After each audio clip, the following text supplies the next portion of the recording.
you can't go to like high profile events with a bunch of people. You guys, I don't know how you do this, like just kind of nitpicking everything. And I remember my brain does this thing where it's like a filing cabinet. I was like, I'm going to prove you wrong.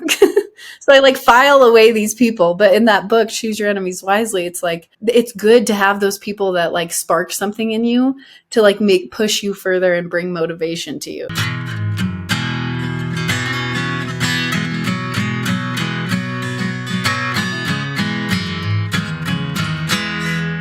Hey, welcome to 10X Your Team with Cam and Otis. We're a father-son leadership podcast where we talk with other lifelong learners about making an impact and solving big problems. And, had a Taylor Swift week, by the way. Hashtag Taylor Swift. Give us some more meanings. Driving down to the ranch, Miss Suzanne said, "Hey, this book we're listening to is really boring. Let's put on something more entertaining." And of course, when I hit something, that show, whatever their show is called, the Kelsey Brothers with Taylor Swift. There we go. Yeah. It was right at the top of the list. So, we didn't listen to it live. I was going to say, I don't know how I managed to dodge that from Jessica, and you wound up actually listening to it. That's something. It was on in the truck as we were driving. Let's just say that. But Miss Suzanne found it very entertaining. And then this morning, well, actually last night, your sister had she said a fangirl Taylor Swift moment because some lady who wrote some book is doing some giveaway bonus, whatever the hell it's called, with the Colorado Avalanche, who I happen to have season tickets to. But of course I don't get any, I'm a season ticket holder. We don't get any bonuses. No. So she asked that, cause I do get the emails. And I spent 30 minutes clicking and reloading pages, and Miss Sierra said that was just like, she called it another Taylor Swift moment trying to buy Taylor Swift tickets. So I guess I've experienced now that, does that make me a Swiftie? Yes, sir. Hannah, I'm going to go with a yes on that one. Okay. Do you know when the album's coming out? That would make you a real Swiftie. I was going to say, it comes out, in 2 weeks when the show comes out? They don't do albums anymore. Yes, they do. Bullshit. You ain't standing in line at some store waiting to buy something. No, you're refreshing Spotify. If you're me, I'm on West Coast, so I get a refresh at 9 p.m. We get it early out here. The album comes out on Spotify. So you got to refresh. So Spotify is going to do the same damn thing, this ticket thing I was on today? Except you don't have to fight anybody for it, Dad. You get to listen to Taylor Swift all yourself. You know what? I'm going to get the actual album, and send it to you. There you go. We'll have a listening party. Well, I ain't even got anything to play an album on anymore. I mean, might as well not. I've got LPs. That's true. I've got most of your old records down here anyway. Well, yeah. All right, so Hannah, I'll drive up to Monument, swing by, grab the record from you. We'll head up to Monument, go have a little Taylor Swift coffee session or something. I spent my money on Copenhagen and beer. I didn't spend it on albums when I was a kid. I don't know what the hell. Now is your chance. Now is your chance. Tap in. And Dad, you could go buy all your old music that you love. That'll definitely not be overly expensive and, painstaking process. Yeah, no, that's all right. That's all right. I've got my albums, and there they sit. I see George Strait as the first one, so if that gives you an indicator, and George ain't got any gray hair. That really checks out. Your vibe, George Strait. Yeah, it checks out. Well, now that we know that our good friend and guest for today, Hannah, is a Swiftie. What? I don't know about that. Well, I thought you were. You said if you knew when the album was coming out, that made you a Swiftie. Okay, but like my age generation, we all know when it comes out, whether you're a Swiftie or not. I was going to say, Hannah, you're the right. I mean, you're the right demographic. You know to keep yourself a little bit away from it because you don't want to fall into the Swifty pool and all that and say the wrong thing. And I was a little surprised at the two Kelsey brothers at how fanboy they were. And I was like, what's up with you two? Well, she's a billionaire now. I think she's like the most popular artist that there is. Oh yeah. So okay. So, there you go, Dad. I know when the album comes out, but I don't listen to her music all the time. All right. Well, she is denying. You hear that, Taylor? You're right. I maybe shouldn't say that. The Swifties are going to come after me. Yeah, you don't want to keep it too far away. Yeah. Yeah. So you could easily go back to Swifting, right? Yeah. Well, Dad, you hit 5 minutes on the Taylor Swift intro. You want to try that segue again and see if we can land it? I love it. Yeah. I love it.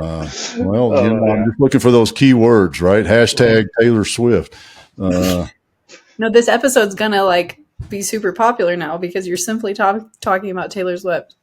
And then they'll go back and watch all the old episodes where he said something really mean about her once. You guys are going to have to watch all 430 episodes to find it. But he said something once.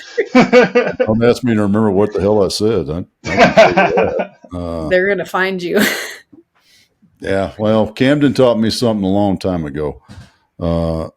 Even bad comments are still comments. So yes, sir. Yeah. They got to watch you. They still go out. They still pay the same price. They still buy tickets. All that kind of stuff. That's right. That's right. So we were to have a guest that we wanted to learn about, and that guest would happen to be Hannah. Look at there. There we are, folks. I am. She is here. Even though that separate voice you kept hearing about the T word that we will not mention. No more. No. So Hannah, obviously you're caffeinated, but why? Literally coffee. Always. Yeah, always. Sure. Why? What? I mean, hell, we all drink coffee. Why did you decide to make coffee for a business? Well, first of all, this business will never die because everybody's addicted to coffee. Okay, but really, I worked in coffee for a very, very long time. I wasn't even thinking I would go into coffee. So was it my husband, like one of those part-time gigs to make money type thing when you say you worked in coffee? No, I went coffee shop to coffee shop. I just kept working at coffee shops. And then eventually I worked in restaurants. But it was funny because, when you're young, you're trying to figure out what you want to do and all of this stuff. So I was like, oh yeah, coffee, whatever. So then I ended up working at a restaurant for a little bit. And then I was like, nah, I don't want to do that anymore. And my dad was like, what if you come work for me? And so my dad hired me as inside business development. And when I did that, I learned that I love sales and marketing, which is ironic because my dad's the vice president of sales and has always been that. And I used to think sales was just horrible. I was like, I do not want to work in sales. That's the worst. And then I thrived and I made all these bonuses and I loved it. And then it was funny. So we ended up going to a farmer's market and someone had a coffee cart there. And I was like, this is so cool. This is genius. And then the guy was like, I don't know anyone else doing this. I'm moving to Nebraska. You guys should do this. And I was like, and then I looked at my husband and I was like, I worked in coffee my whole life. We should do this. And then it was this compilation of okay, we're doing this. We're taking my sales background. My husband used to work in events. So then we took his event background and then we combined it and the rest is history. How do you go from there? The idea of actually, I got to ask this first. Did you buy the cart off the guy because he's like, I'm leaving town. I need to flip this thing, or okay. So it was just one of those I was like, nah, your cart's not not good, not shiny enough. Right. But no. So then, how did you go from there into putting together a little bit of that business model? I always think it's interesting those first couple steps of here's the idea, or here's the problem we want to solve, here's the opportunity, and then there's 100 different ways to go about solving that problem, and going about helping those people. How did you find this direction as far as the coffee route goes? I think the whole okay, so I remember we went back from the farmer's market and we had money in our savings. And I was like, if we don't spend this money on an espresso machine, we're never going to do this. I feel like my family's very known for like having ideas and then we like kind of pursue it and then we kind of like back out. And I was like, no, you know what? We're going to do it. And at that point, we had a 6-month-old. And I told myself I didn't want to get lost in motherhood. And so I was like, this is like a segue of, okay, I can start this new thing and see what happens. So, anyways, we went home, literally bought the espresso machine that night. And the whole thing was like the worst trial and error, which I'm sure every business has. But can you imagine you start a business and you think, oh, I'm going to make coffee. And then you turn into a plumber, an electrician, a sales marketing. You don't even make coffee. Like half the time you're only making coffee for like 10% and the rest is figuring it out. But the best part was what I did with my dad in sales is like, I'm sure you've heard the like 10 touch thing. So it's like you have to speak to someone 10 times for them to notice you, basically. So you have to keep reaching out, keep reaching out. So I took that whole business model from my dad's company and then I brought it into ours. So I just was like the sales engine, just started reaching out to everybody. And obviously I look back and I see now that we went to really bad events, like really bad events. You mean like when you were first starting off, you went to these not so correct places? Well, they're like, some event organizers will be like, oh, there's going to be a huge turnout. You got to come. It's going to be amazing. And then you show up and there's literally 10 people and you're like there for 4 hours or something. And you're like, oh, wow, I made $20. This was really great. Thanks, guys. I remember specifically one of our first events, we went to this, it was literally a new farmer's market downtown that they've never started before. They didn't advertise it really. So there was no one there. And there was this other vendor and he like came up to us and have you guys ever read the book, Choose Your Enemies Wisely or heard of it? No, I've heard of it. I haven't read it. Is that the Patrick David? Yeah. Yeah. It was like, oh my gosh, such an amazing book. But it was funny. I'm not going to tell you who it was, but there's a vendor that ended up coming up and he started just kind of criticizing the whole like business model, not even model, but more just like, you can't go to like high profile events with a bunch of people, you guys, I don't know how you do this, like just kind of nitpicking everything. And I remember my brain does this thing where it's like a filing cabinet. I was like, I'm going to prove you wrong. So I like file away these people. But in that book, Choose Your Enemies Wisely, it's like, it's good to have those people that like spark something in you to like push you further and bring motivation to you. So there have been people all throughout our business that have done that. And instead of me being like, how dare you? I'm just like, okay, fine. Watch me. I'll make it happen. But I think I realize now we had to go to all those really horrible events because we weren't ready for big events, right? When you first start out, it's like we would have dramatically failed if we got the events today that we did back then because we didn't know what we were doing back then. So I see it all as like it has to be this progressive, like slow build for you to figure out what you're even doing. So I don't even know if I answered your question, but there you go. Most people, I say, there's really a choice in that when somebody says, oh, this is stupid, calls your baby ugly sort of thing. Yeah. And you can go, oh, I guess you're right, and roll up in a ball and quit. Or you can say, you know what, fuck you. Watch. Yeah, exactly. See, there you go, Kim. 12:58. Well, the 5-minute Taylor Swift intro, Dad. If you do that every time, you'll never swear at that beginning part. We'll be safe. YouTube ain't gonna catch. I don't know if I could do Taylor Swift again without swearing. I can tell you that. But what I'd love to get your reflection on is where did that come from?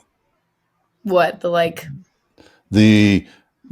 watch me as opposed to the all right, yeah, you're right, this does suck, we're stupid.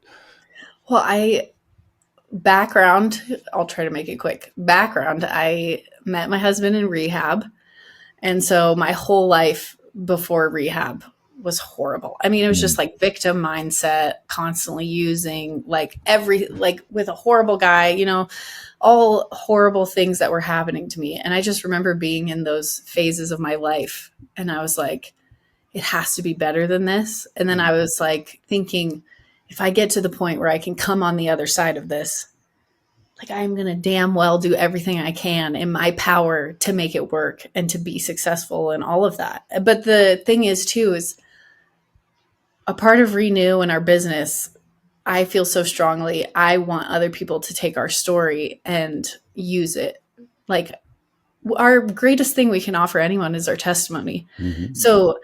So much of it is like, I'm not just doing this for me and my family to make our business succeed. It's like, I want our business to succeed so that people can like look back and be like, oh my gosh, these used to be like hardcore drug addicts that were like living on the street. And then they completely turned their life around, had kids, had this like thriving business. It's like, I want people to know like you can do it too. So it was like this deep, it's like I think every business has to have a deep rooted reason why they're doing what they're doing. It's not just to make money. It has to be outside of that. So I think that's where the like drive came of like, I'm going to prove you wrong because I have something to prove, like I want people to know that no, you don't just give up. I did that for how many years? I'm not doing that anymore. It might be more personal, like personal taste than it is strategic, but I'm curious on that then to kind of add the layer of then when you have something very passionate that you're very passionate about, very, purposeful, you're looking to make that impact like you're talking about with your business. Then when somebody starts, as you put it, dad calling your baby ugly, saying the business idea is stupid, all those kind of things that we all experience when we have this new idea, when you have this great thing you're working on, it's easy to kind of double down and be negative back towards them because you're right, because you're doing a great thing. You're doing a better thing than they go. How dare they? And it can kind of turn into this negative energy towards them rather than a positive energy in the business. Could you talk some about how you went through that? And again, maybe it's more personal taste than it is, a little bit of personality than it is necessarily strategic, but I think that's a key difference there also. Well, yeah, you have to I think the best thing anyone can do is like work quietly, right? Like in the background, you're slowly building. And at least for me, it feels like if you're slowly, quietly building, these people don't even know you. And like one day they might know who you are, what you're doing. But like, I always think these people don't know me. They don't know what I'm trying to get after. Like instead of taking it offensively, I just do that like filing cabinet. Like it's nothing against the guy that like came up to me. It was more just like, I'm using it as motivation. I'm not mad at you for saying that, of course, because let's be honest, when we first started our business, he was probably right. Like we literally had no idea what we were doing. But at the same time, it was like, I took that as like motivation and now I'm going to quietly build. And like, you have to use that as motivation instead of negative. Like you said, you can't go back and be like, how dare you? Because then your business is going to fail. You can't like be resentful of other people, Well, and I think, probably 80-90% of the time when somebody comes up to you and says those things, they're in their thought, from their point of view, they're not just like, oh, you suck. Because it's, he's probably thinking, oh, they're so cute. I really want to help them. And they're going to have a hard time. This probably isn't going to work. I want to give them the reality, right. Not and I'm just making the assumption because I've seen it in my businesses, the same sort of thing, but they're not doing it to belittle. They're doing it to, I genuinely hope I'm wrong, but you're doing this shit all wrong. Right. Well, think about it. Everybody wants to give their 2 cents. Everyone wants to give their advice or whatever they've been through. Like we only communicate with each other based off of experience, right? If I say something, you're going to relate it back to your life and vice versa. And even though they have like so many people all throughout our business have been like, have you thought about setting up at like a public park? And I'm like, they don't know what they don't know. Like the homeless people can come and pay for the coffee. Right. Yeah. Well, it's like we are building towards like high end. We want to start like doing conferences and weddings, like high end stuff. And it's like, they don't know that. They're just suggesting, right? Like people just want to feel involved and they want to like keep the conversation going. And it's like, again, everybody wants to give their 2 cents because they think they know best. But at the end of the day, I just stay quiet. I'm like, yeah, that's a great idea. Well, I do the same thing, right. In any number of my businesses. And I'm going to say it now so I don't forget, because I can't remember if we've done this or not. But did we introduce you to our good buddy Joe, JD, Onyx Transport, No, Mobile sir, we have not. Cigar Lounge, Tap That Ash? That is, I forgot about Tap That Ash. I mean, that's what you do with a cigar, right? You tap the ash. Yes, you do. Yeah. He's like, yeah. Obviously. All right, so I put it on the recording to remind us that we need to, because Brother Joe is targeting the same thing. And how nice would it be to have a nice cup of coffee and a nice cigar right next to each That's the other dream. at a nice event? We're all being nice, right? I wouldn't get invited, but that's okay. I'll invite you. Yeah, but it's and a little bit of coaching hat on. Who have you partnered with, and how are you getting in those doors, getting recognized from the public park, which we know there's no money out of public. That's why it's public, people. Ain't nobody coming there with money. And how are you graduating out of the public parks? Well, I mean, so when we first started, I just was reaching out to everybody, right? And then eventually I was like, no. So then it was all outreach. So at first it was like I would walk into every wedding venue and introduce us and what we do. Or I would like straight up go to like, the big people that I want to talk to. I'm like managers or city official people. And I'm like, hi, here I am. You send like so many messages. But then eventually it got to be like word of mouth. So like we started doing enough like events for different people that it was word of mouth. And then I'm the type, my brain never shuts off. So I literally every second I'm thinking of new ideas and new outreach and new people to talk to. And so eventually it got to this point of like, okay, I need to sit there, actually come up with like a business plan. So in like a year to 5 years, where do I want our coffee cart to go? So then in 5 years, I visualize it here, and then you like work your way backwards. Mm-hmm. So I was like, okay, what rooms do I need to be in, and who do I need to talk to? So then I was like, oh my gosh, LinkedIn. Literally ever since I started getting on LinkedIn, I was like, there's this whole world of the people that I want to talk to. Mm-hmm. So then that's how it kind of spiraled, honestly, is like we started partnering with people, and then I started reaching out to a bunch of people on LinkedIn, and then now it's word of mouth mostly. I'll reach out here and there for like the big events that I really want to be at. But the ones that we have like day to day, it's just word of mouth. Like I haven't had to reach out to anyone anymore, which is like. There's something I want to drill in, and this isn't necessarily an example with your business, Hannah, but I think there's an interesting concept here. I think we could all dive into a little bit, which is talking about like the word of mouth and the more like organic and reaching that point where it's like all of that hustling, door knocking, all that kind of stuff. It starts to reap its benefits a little bit. It seems like you've reached the critical mass where it's like, okay, hey, it's working on its own now. I can kind of step away.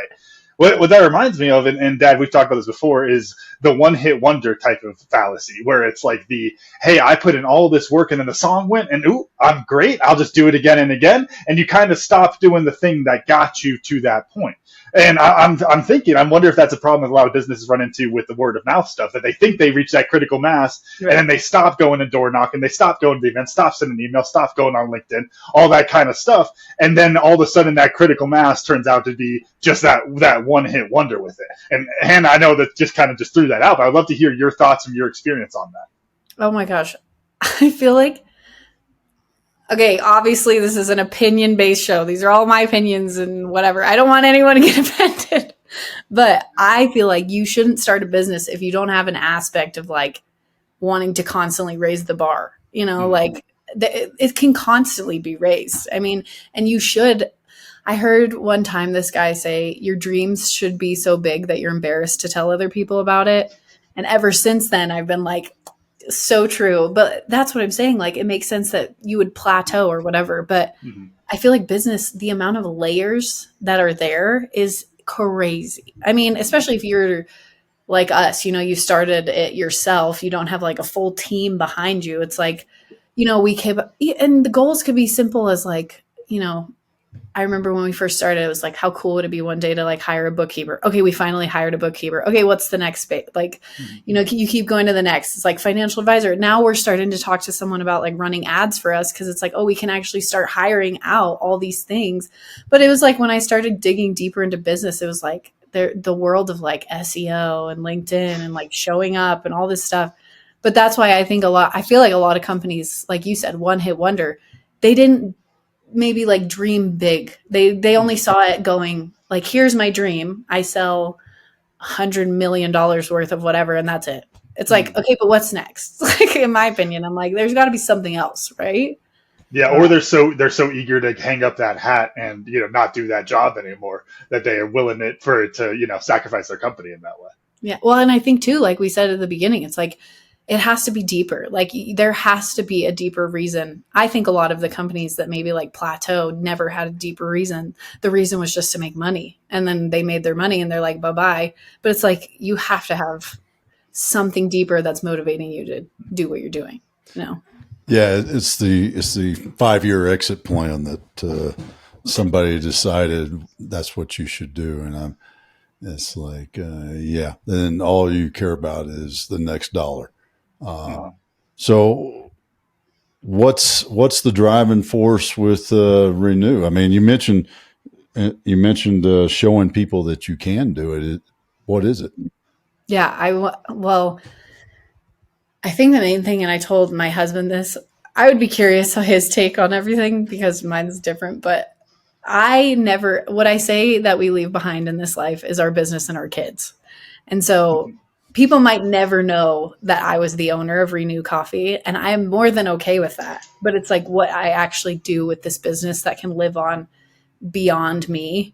I want it to be like eventually with Renew, we get to the point of like, we can do free events. We can give back lots of money to people. I would love, and I think my husband feels so strongly too, we like give people the best job that they've ever had. Like I want to take people that maybe are like moms or maybe have struggled with addiction or whatever it is and like see the potential in them, hire them. And this is like the best job, right? Like I remember Kyle with the event-based business he worked for. In his interview, he was like, hey, I just got out of rehab. And they were like, we were so hesitant to hire you, but then they did. And he was their best worker ever. And I remember he feels so strongly like, if I can do that for someone else, like give them a shot. So it's like, I think there's so many things within it. It's like, I don't need the glory and praise. I want my business to just like give back. But I also would love if like I said, our testimony, if it could speak to other people. Like I always get like hesitant, like, oh, how deep should you go into it and stuff like that. But at the end of the day, like I went through what I went through for a reason, and I want to use that for other people. Like I never in my life would have pictured a life like this on the other side, right? Like I was hospitalized. I went to the psych ward. I overdosed. And then they were like off to rehab, right? It's like, if you would have seen me then, you would have been like, she's never going to start a business and never, like all of this stuff. I don't want people to think that. I want our business to be like, speak to other people that like, whoa, okay, if they can do it, we can do it, stuff like that. I think the idea of having the purpose behind your business, obviously very, very important to us, of driving purpose. Right. But I think there's an interesting balance when it comes to, and really it's just like a marketing and a language thing, which is trying to tell that story without distracting from the business. Right. I could think of Dad, the guy we met up at the Achieve event when I was up in Denver with you a couple weeks ago, and talking about his video game bus, the arcade bus, and like all this kind of stuff. And I could even retell his why behind it. Dad, you know the story better than I do, but without fully derailing the conversation. He had this very interesting why, but it had nothing to do with a bus full of arcade games. And I was talking with him, and I was like, that's the challenge, is how do you tell your why? Because people want to hear the why. People love the personal story. They love connecting to you on that personal level. And that's really good for communicating your business and what you're doing. But at the same time, it's like if I go out to engage to go coach little kids rugby, and when I'm recruiting people to come play rugby, I start talking about my traumas and childhood and like these crazy, I can talk about crazy things. And it's like, yeah, technically Engage is helping next. We're working with underserved youth and all these kind of things, but it's like you're derailing the conversation. How have you found that balance, Hannah? Because I think that's a really interesting thing. It's like, I want to share this why, but I also can't scare you away with it. Oh my gosh, yes. I 1000% think that too, because I agree. I feel like if you start diving too deep into it, then people are like, wait, what about your business sort of thing? I feel like with Kyle and I, it was very just, I mean, people still don't know. Like they'll walk up to our cart and they're like, so why'd you name it Renew Coffee? I'm like, well, God renewed our lives. Like we meant rehab, whatever. But at the same time, like that's the reason why we called it Renew Coffee. And I literally this past week, we just hired a videographer to start like taking B-roll and all this stuff. And I want to do this like interview sit down thing because it's like, me and Kyle want to get away to where we're not working any events anymore. Like that's the goal is like employees are running our business. And my whole thing is like, if someone were to like hop on our Instagram, it's like, I would only want one reel that like says who we are, who are the owners, right? Like behind the business. And then besides that, you might never meet us, but at least you know like what we stand for. But I think like up until this point, we've been operating for almost 2 years. Like no one knows, but that's because it's like, I think you have to be very like strategic, very like let it happen when you feel like it's supposed to happen. And you shouldn't just like tell everybody, you don't want to like air out your junk all the time. Like, hey, this is what it is. But I think I'm more like waiting, right? Like waiting when it feels right. I'm curious what y'all think, because I think that also goes back to a little bit we were saying earlier with like the unsolicited advice. It's like those stories, even though it's a story and it's your life experience, it comes off as unsolicited advice because the end of the story is buy my coffee. And it's like there's this weird, it almost feels like a salesy thing, I guess, with it. I don't know. What are your thoughts on that, Dad? I saw you nodding along there. Yeah, well, what I'm thinking, and actually I had this conversation with an entrepreneur last night about his business, and in that sense of, I'm not buying it because of your story. I'm not walking up to the Renew coffee cart and buying coffee because Renew has to do with your rehab and new life and all that. I ain't buying it for that. I'm buying it because I want a damn cup of coffee and I want it to taste good. And it better taste good or else I ain't going back and I ain't telling anybody else about it. Right. I mean, that's, I agree.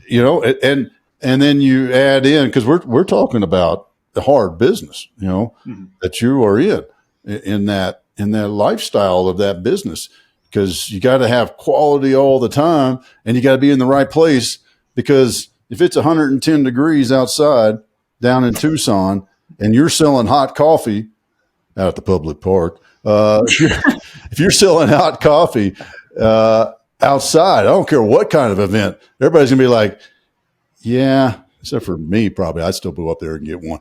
But it's like, damn, it's hot coffee and it's hot outside. People don't want that. But if you got some fancy iced coffee, then people are like, ooh, that's pretty good. Well, yeah, I mean, business is all like, especially our business, service-based business, it's all about the people behind the bar and then the actual drink itself. But it's ironic because I'm pretty sure I like read this study one time that was saying that if you walk up, for instance, to like a coffee shop and they have the best tasting latte or whatever, but the people behind the bar were horrible, they immediately don't like the coffee. Like they don't like anything. They're never going to come back. So it's like a lot of it, I think, is like service and how you show up and who you hire and everything like that. And that's kind of why I'm like, you have to, like, for instance, with our business too, I think like the background, it's really cool because we've been able to like do events that we feel strongly about.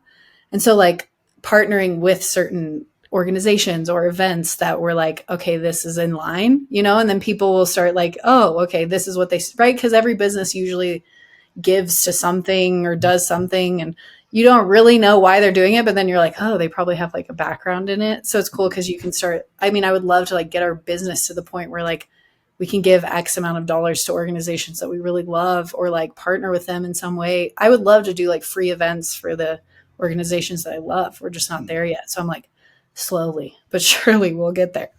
Go ahead. I was just going to say that goes back to the piece of it's like that the baseline, like you were saying, Dad, is just the business. It's like, is the coffee good? Yes or no? And then you have the great story and the nice people and all this stuff on top of it. Okay, then that good coffee becomes great coffee. But it's like if the coffee's crap, that multiplication doesn't work. I don't know, we'll map out the equation there, but it's like that just doesn't do anything for you. If anything, it makes it worse. So I think that's a good point with it. Oh yeah. Well, I'll use Miss Suzanne as an example. We were we were in Sydney, and we'd been in Australia at that point about 10 days. And we stopped at a lot of coffee shops and drank a lot of coffee in the hotel and various places like that. And we're outside the stadium in Sydney, and they got all these vendors and stuff. And by the way, it's raining and it's 50 degrees. So, and it's nighttime. So I see hot donuts, hot coffee, big neon sign, black, get us each a latte. And of course I drink mine quick. And Miss Suzanne's coveting hers. And we get to the gate to go in, and you can't take liquids from outside. And she said, well, I'm just going to stand out here and finish my coffee because this is good coffee. And that, now I don't remember the fellows behind the cashier, but he wasn't an asshole. So right. You remember if they're bad. Yeah, I would remember if they're bad. I probably would have bumped into Miss Suzanne and made her spill it so that she would come inside with me.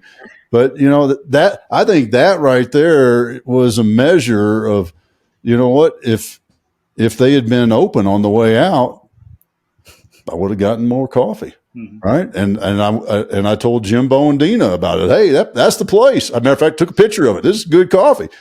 That's what you got to do. And I think that's the risky thing that in your business world that it's tough. It's tough. Well, I think because we only do like flat fee events. So it's like so much layers of it. It's like, we have to show up on time. We have to make sure we're like serving everyone in a certain amount of time. Well, a lot of like, we've gone to so many events where it's just like back to back to back people, and they expect really fast service, which I think is different than like a coffee shop. Cause coffee shops, like, you can come and go, people are sitting there, you can bring them their coffee. It's like event-based business is like a whole different world. Cause people are like, we want it fast. We want it now.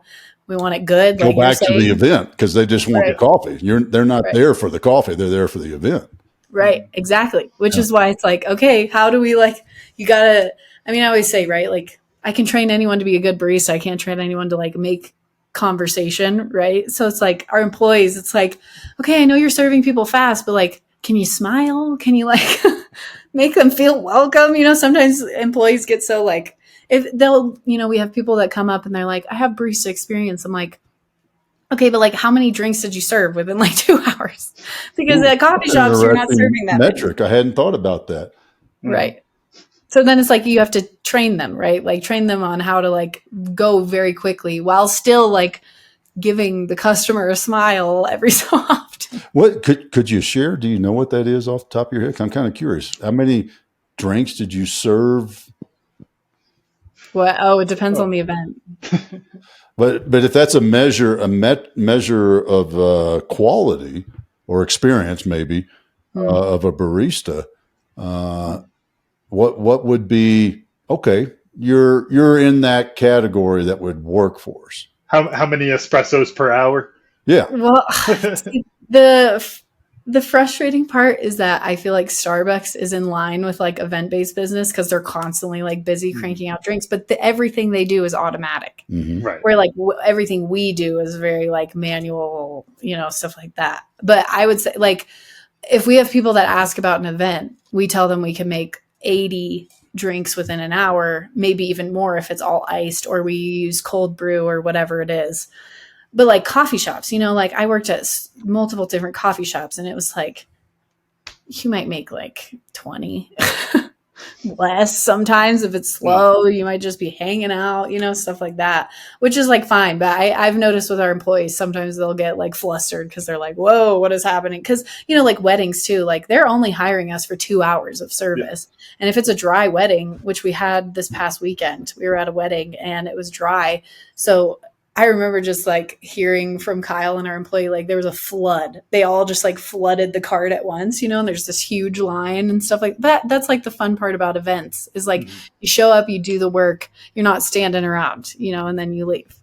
And you're at like all these different locations too. So that's why I think it's the best. I think mobile businesses are like going to thrive, to be honest. Yeah. I mean, he already referenced with Onyx and oh my gosh, Tap That Ash, and you Well, got to think of Joey Mack, and yeah, I was I don't know, going we to got a say, lot of don't different forget people about with the cigars. Oh yeah, Joey Mack's the mobile cigar lounge. I mean, That's so cool. which I need to actually look him up. we need to send you that, especially because it is just also one of the coolest looking freaking things. That Right. Airstream trailer he redid for that is I've never awesome. even like heard of him. Oh, we'll send you some links, but no, well, I'm curious about Hannah. I want to kind of circle back to something. You mentioned doing like a lot of bad events on the way to the good events, and I totally agree that there's a little bit of like a natural progression with that. Like it's like musician, you got to play a couple small bars for 3 people so you can go play the stadiums. You got to learn that kind of stuff, right? You got to learn the ropes. All that being said, do you have any insights into what makes a bad event versus a good event when you're looking at those kind of things? Maybe some lessons for the folks out there listening, trying yeah. to pick What's their the events. indicators so that you don't sign up for the bad one again? Yeah. Okay. Well, there's a lot. A lot. Oh, Yeah. Pen sharpen and my paper, pencil. folks. Pen and paper. I would say, okay, like, I don't know because it's just our business specifically, but our business, I would say, don't even, unless you know for sure you're going to make a lot of money, don't even do public events. Like, do flat fee private events because they pay you a flat fee. You're getting way more money. You know, you're serving people. The ones that were bad in the beginning were the ones that were public. The event organizer would be like, or, like we did like a Santa at a school. Do you know what I mean? Like meet Santa at the school, and they'll say, "Oh, there's like 500 people coming in, like in and out, and different families and stuff like that." And it's like And those people 480 of don't. them are elementary schoolers, and the rest are teachers. Like, yeah. Yeah, I'm like, okay, like no. I just think like that's why we had to completely change our model because I was like, we're only doing private events because they pay more. That's what I would say is like the bad events are the ones that you literally don't make any money. They're just horrible.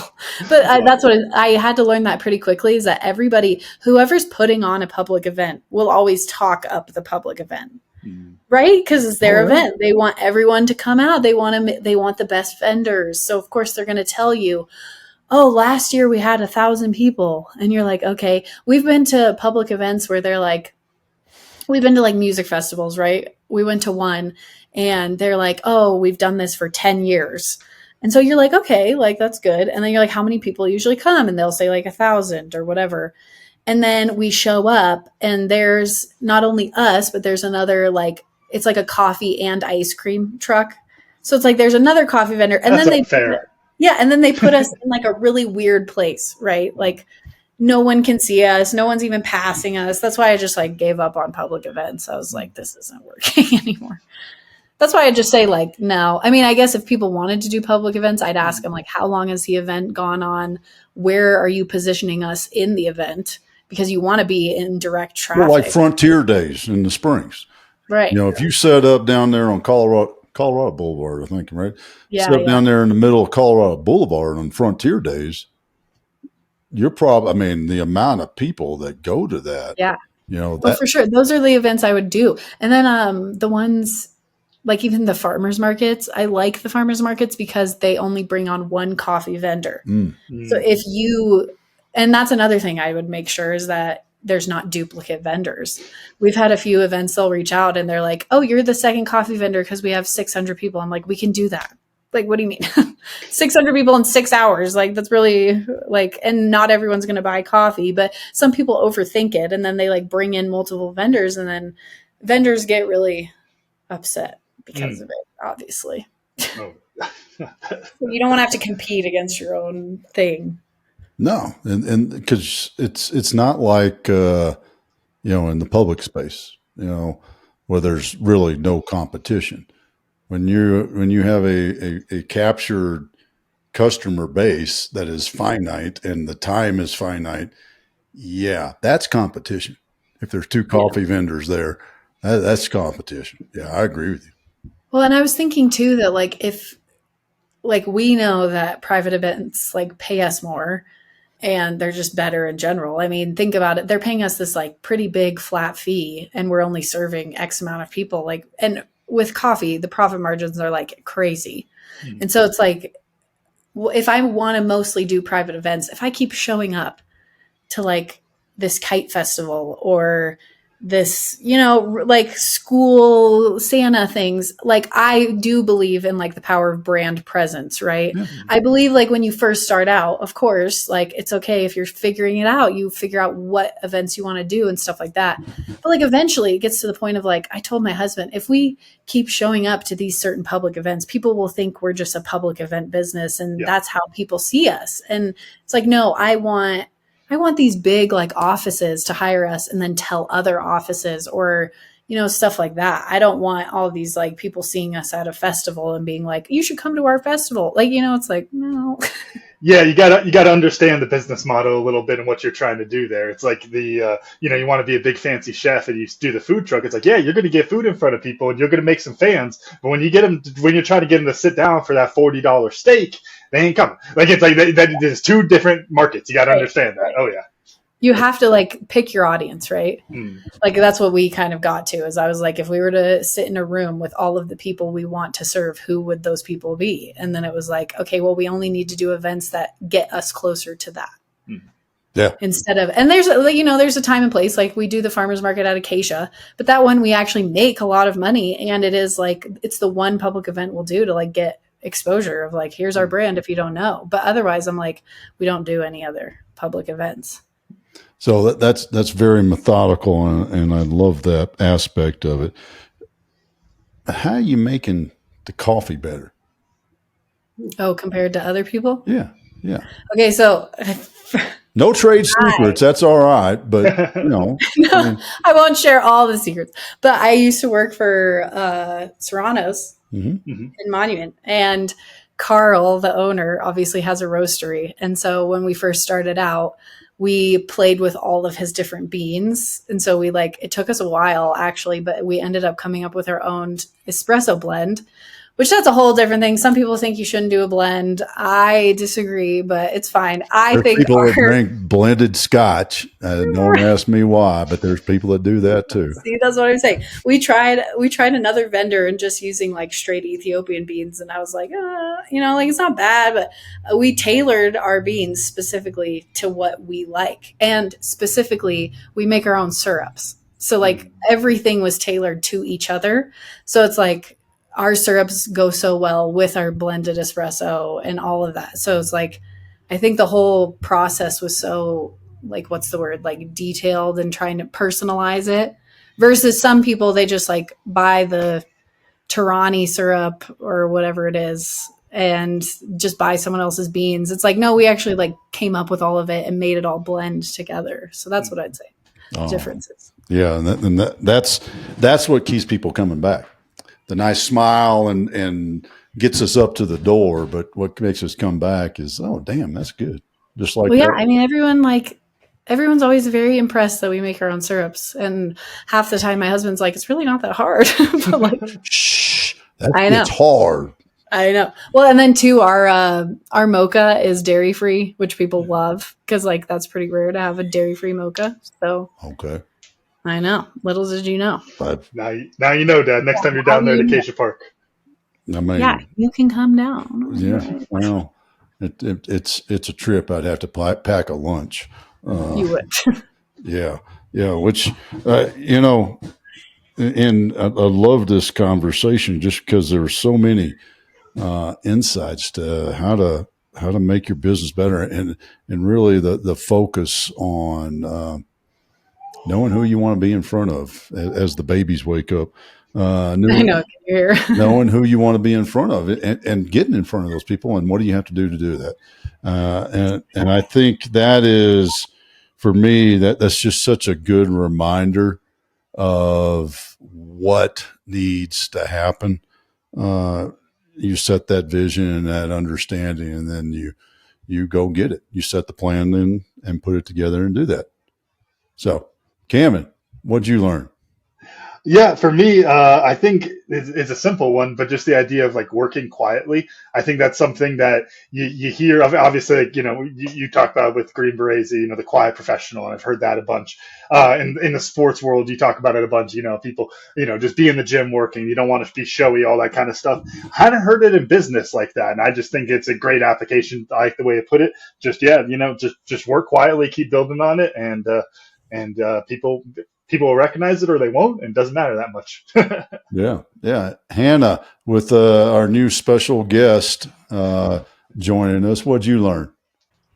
You guys actually really, you made me think a lot about like, when is your time to, when's the time to like share the background of your business and your story, and like when does it matter who wants to hear? I don't know, it really made me like think about all of it. So I'm gonna like ponder that for sure, but I appreciate it. And I was thinking too that like the whole aspect of, like you were saying, like coffee, like people, I mean, they remember if it's a good cup of coffee or not. Oh, I yeah. love Miss Suzanne's told that story. We've only been back for 2 weeks today, and she's told that story 4 or 5 times it. about Right. that cup of coffee. So, See, people, I mean, they do. They remember. Well, it's funny too, because a lot of people that really like our coffee, they're always like, well, where are you? Like, where are you located? We're like, we're not. You have to hire us. well, So speaking they're of that, like, how do folks find you and hire you? okay, so our website is renewcoffeecart.com. And then our Instagram is Renew Coffee LLC. But that's what I do, is just look us up. Awesome. So if you want that good cup of coffee, cold iced coffee on a hot day, y'all find Renew Coffee out there. Camden. Oh, wait. See, I mumbled too much. It was the whole tea episode at the beginning.